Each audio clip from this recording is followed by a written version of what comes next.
1, 2, 3, 4, and.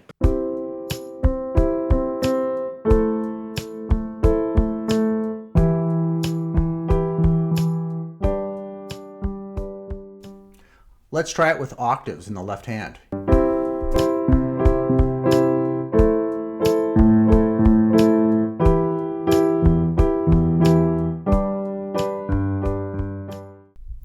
Bigger sound and left hand coordination. 1, 2, 3, 4, and.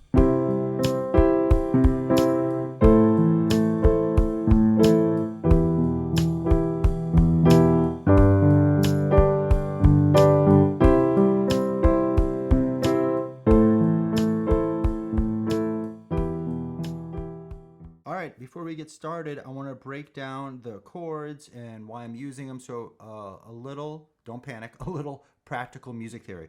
So we're in C major. If you don't know that scale, I highly suggest learn that, get that down. I have a video. You can find the link in the description. I also go over a lot of techniques. So if you don't know that, please do that, because then you'll learn correctly and enjoy piano for as long as you want to, hopefully your whole life.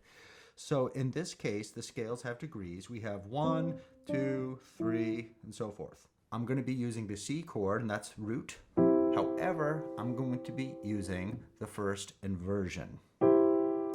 If you're not sure what inversions are, they are magic. They're great for voice leading and smooth voice leading, that is, and much more. Don't panic if you don't know about it, because I'm going to have a lot of videos on them, and I'm going to break it down. But I am going to be demonstrating this so some of the learners can start seeing how I'm creating chord progressions and making things fit smoothly. So after the first chord, the C major, the first inversion, I'm going to A minor. So A minor would be what in the key of C? Is it the second chord, third, or fourth? Let's see. 1, 2, 3, 4, 5, 6. A minor is the 6. I don't need to jump around right now. That is not the sound that I want. So what I'm going to do from C, I'm going to keep this E, keep this C, and just go from the G to the A. So it sounds like that. That's a good example of what we call smooth voice leading. After A minor, I like minor, we're going to go to E minor. And E minor is the third chord in the C major scale. And so from A minor, it looks like this. I'm moving 2 notes. I'm going to be moving the C and the A. The E stays. Okay? It fits nicely. And then after E minor, this is our last chord. This is the 4th chord. I'm going to G major, second inversion. G major is known as our 5th. It's a very strong chord. It's a dominant chord. And the second inversion, I'll have the D, the G, the B. Like that. Let's take a look at E minor. From here, check it out. We have B and G. Those are known as common tones because those 2 pitches fit nicely going to G major. So I just move down 1. So when we're playing chords, there are different ways to finger things. If we're playing the E minor just by itself, many teachers would show you 1, 3, and 5. That is fine. And now I'm going to go through each chord and mention why I'm playing the way I am in regards to fingerings. And this is what I've noticed through the years working with students. So C major, and then after C major, I'm going to A minor, and the fingering is pretty normal, pretty standard. So back to C major, I have my 1, 2, and then 5. And then A minor, I have our 1, 3, and 5. And this is where it gets a little different. This might challenge you. For E minor, my fingers are already placed here. And this is kind of where I get geeky with the exercise. I've noticed students will neglect using the 4 or the 5 finger once in a while, so it doesn't get the coordination you need. So when I'm playing E minor, I'm using a 1, 2, and 4. The fingers are already there. The plus to this is down the road when you start adding in additional notes in your chord or some other ideas like with a melody, you'll have that coordination instead of just shifting the hand down. So it's okay if you do that, but just keep in mind that 4 finger deserves the workout too. So we have E minor, and then from E minor, I'm keeping everything here, but then the thumb goes down. So some key words here. Remember the scale, the degrees of the scale, and then the degrees of the chord. So I'm using a 1 chord, and then I use a 6th chord, and then a 3, and then a 5. And to make it smooth voice leading, I have packaged together certain ways to use inversions. Let's take a look at the right hand pattern. The first one is pretty simple. We're playing half notes, and I'm going to just demonstrate slow on beats. We're in 4/4 time. Ready, and 1, 2, 3, 4, and then A minor, 2, and now E minor, 2, 3, 4, G, 2, 4, and then through the demonstrations I go through everything twice. After that pattern, I am going to be playing quarter notes with the right hand. And a question for everyone, which pattern do you think is harder? The first one I showed, the half note, or the quarter note? Anyway, here's the quarter note. 3, 4. 1, 2, 3, 4. E minor.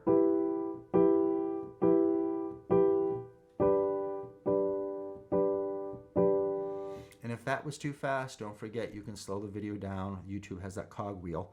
So I have noticed over time when we get both hands involved, students generally have a harder time with longer duration notes because it's not always what we're playing, it's what we're feeling between the notes, and that will make sense once I get into the left hand. So those are 2 patterns. I'm going to introduce the left hand in a very easy way. We're just going to play the roots first, but the rhythm is a little different. The rhythm goes 1, 2, 3, 4. Okay? So quick tip here, if you can subdivide the 8th note, also known as a quaver in other parts of the world, you can go ahead and feel it like this: 1 and 2 and 3 and 4. So I'm going to go through the pattern, just the left hand. You want to really get this down because when I add the extra part in, it gets a bit tricky. Ready, and try. And 1 and 2 and 3 and 4. 1, 2, 3, 4. 1, 2, 3 and 4. 1, 2, 3 and 4. 2 and 3, 4, and so forth. All right, now it's time to introduce both hands. The right hand again will be playing half notes, so that will be 2 beats. And then the left hand will be playing that rhythm. And then I'm going to show some common challenges you might have and how to fix it.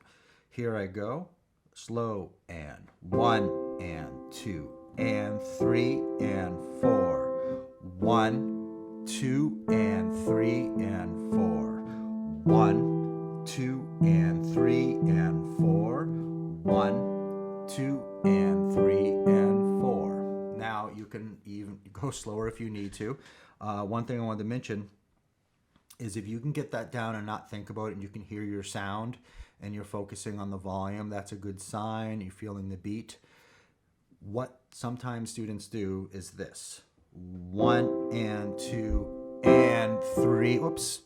They will line things up together. Watch. 1 and 2 and. So we have to practice what I call a beat by beat approach. It's tiresome, but in the long run, you'll learn things faster. So watch this. 1, 2, and just that much.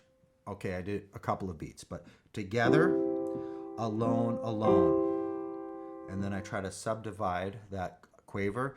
1 and 2 and 3. Now, if you're ready, you can go 1 and 2 and 3 and 4. So what we did is we magnified the coordination issue. Together, alone, alone, alone. Okay, watch. 1, 2, and 3 and 4. That's really helpful as far as I've noticed over the decades with students. Hopefully it will help you. Okay, so now before we get fancy with the left hand, I am going to demonstrate the quarter notes in the right hand. Here I go. Slow, and 1, 2, 3, 4. 1, 2, 3, 4. 1, 2, 3, 4. 1, 2, 3, 4, and that repeats. 4, and so forth. If you can go that slow, that is great. And slowly speed it up. We're not worried about super fast yet. Just get the coordination. And once you get the coordination down, listen to your sound. Think about your technique. Now we're going to jump to the left hand part where it's a bit fancier. I'm doing octave splits. So I have one high, and then I do 2 lows, and then back to high. I think in the playing on by mistake I got a little fancier, carried away, but I think it was just a note or two. Just keep that in mind. And then you do the same for A. Okay, and then the next one is what? It's E. And you just want to get used to that movement. If you haven't played octaves, you want to get to know the keyboard and keep that hand floating. And then G. And then 2 of these, that. So that was a calm way of seeing the pattern, but now I'm going to put some rhythm and beat to it, and I'm going to do the right hand too, slowly. 3, try, and 1, 2, 3, 4, 1, 2, 3, 4, and then we have E, 2, 3, 4, 1, 2, 3, 4, and then repeats. So this will definitely challenge many students if you have not done much octave work, because everything is changing. Your brain has to navigate on where you're going, and as many teachers say, if you slow it down and take your time and try beat by beat, that's great. If you're getting frustrated, just stay with the first pattern for a while. All right, so the last pattern is a lot of fun. In some ways it's easier, but it's a thicker sound. There's more notes getting involved, and that's a fun thing to do. You're giving a bigger sound. You're creating a bigger sound. So let's get to that. Okay, this is a fun pattern. It's going to be challenging with coordination. Left hand gets pretty busy, if you will. So what I'm going to do is I'm going to teach it in a way and then give suggestions, and I'm going to mention about what might happen when you're learning and give you some tips. And the reason I'm saying that, once again, I've noticed how students will grasp certain coordination topics. Let's start with the left hand, and the first thing I'm going to do is just show the notes that we're doing. I'm not going to really put a rhythm or beat to it. So we want to get comfortable. We're going to be playing the root, fifth, and octave. And that's the first part of the bass line, and then this by itself, and these two together. We're going to do the same thing for the A chord, A minor, by itself, and then together. And then we're moving down to E,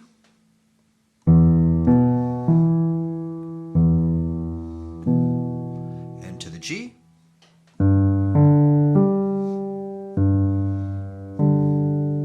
so you want to be able to do that comfortably. And when I say comfortably, I mean relax, you're finding where E is easily, you're able to get back to the G, and so forth.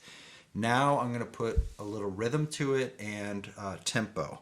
So our quavers here, 1 and 2, 3 and. Did you get that? That one's going to be tricky. And then you punch on 4 here, and it's pretty cool when you get the right hand involved. So here I go again, 1 and 2 and 3 and 4.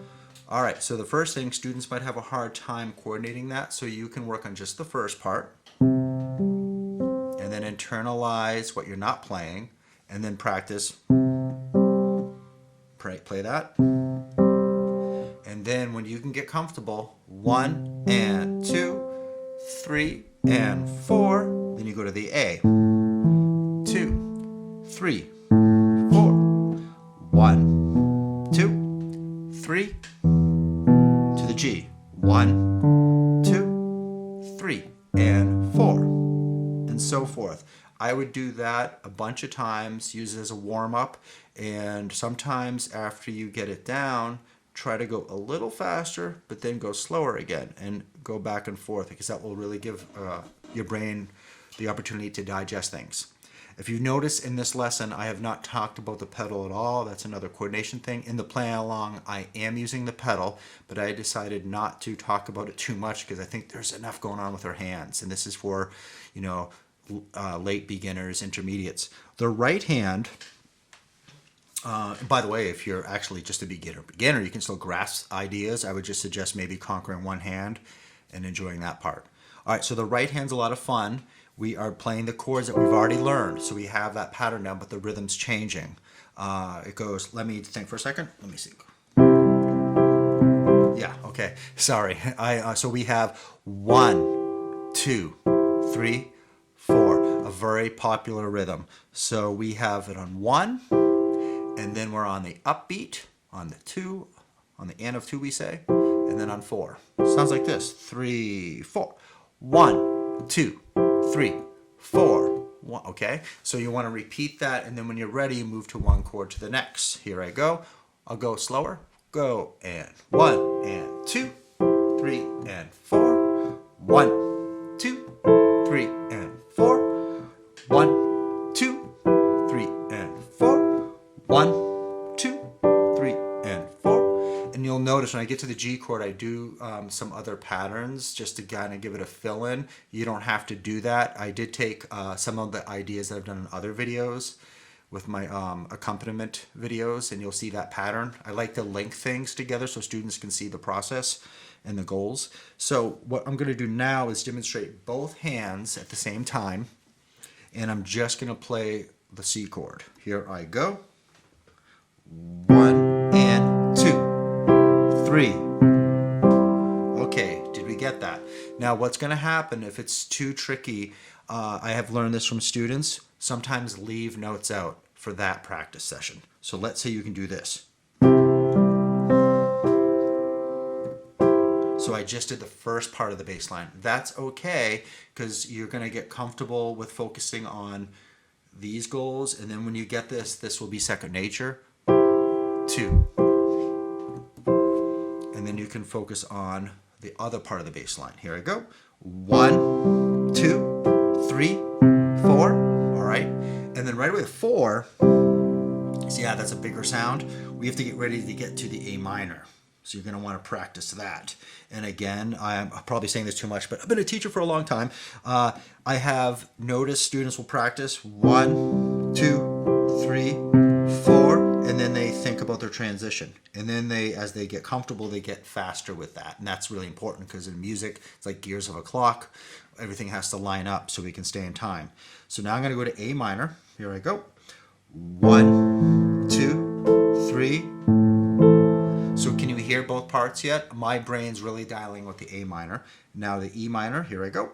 1, 2, 3, 4, and then to the G, to the G. 1 and 2 and 3 and 4. Now I'll play it again, slow, less talking, and it'll be consecutive, so it will be smooth from one measure to the next.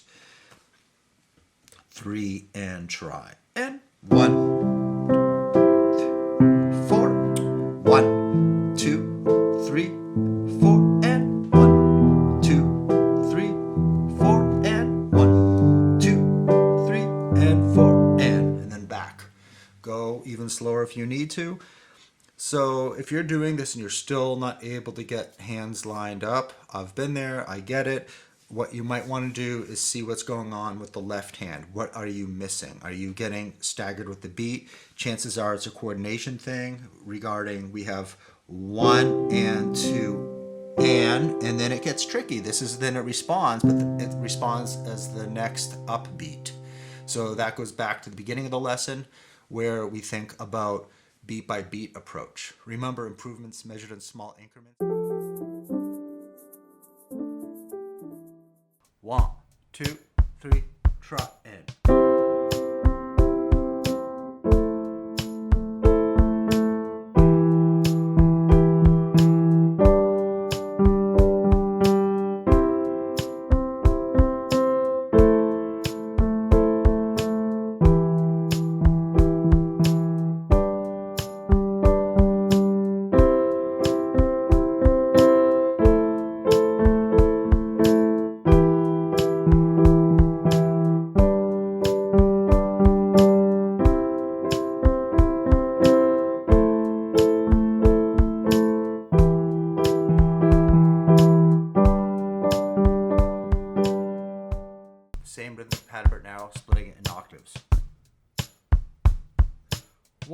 2, 3, 4, and.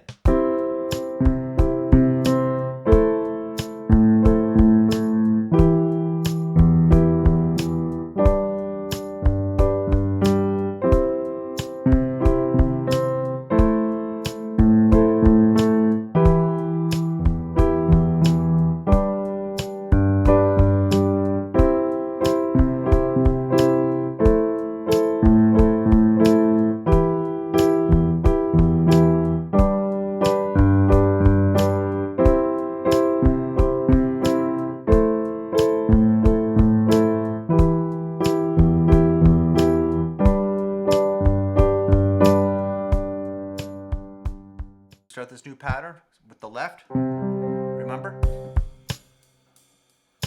1, 2, 3, 4, and.